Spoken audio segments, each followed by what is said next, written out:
president of the Barbados Chamber of Commerce and Industry, Anthony Branker, says members of the local business community are bracing for the wider impact of the higher fuel prices announced over the weekend.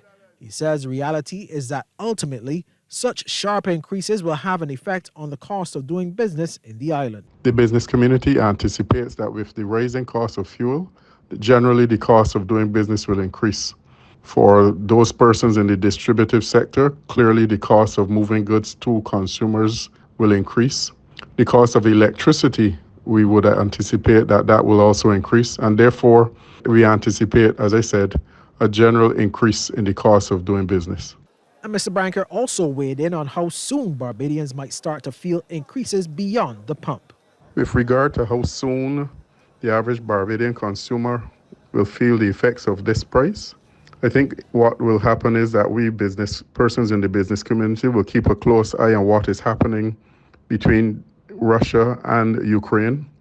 And obviously, the business community will try to absorb as much as possible. But if the situation is protracted, businesses will have no choice but to pass on the increases that they see as a result of the increases in oil prices.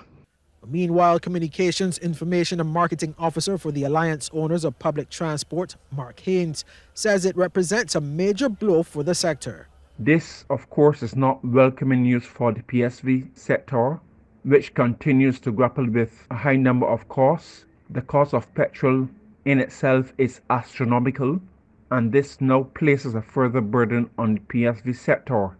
This is not the kind of news that we were looking forward to hearing at a time like this, given that we have had a little ease in terms of moving the commuters on the vehicles, and we were hoping to try to get back on our feet.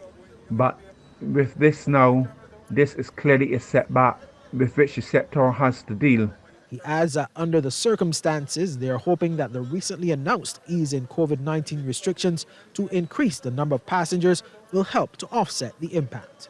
We have to hope that our ridership continues to be high so that will help mitigate against whatever cost comes before the sector. But this is not good news, and I still believe that government perhaps can look at some kind of subsidy for the sector, or perhaps look at reducing the excise tax, in which case this will give an ease to the PSV sector, which does not get any subsidies,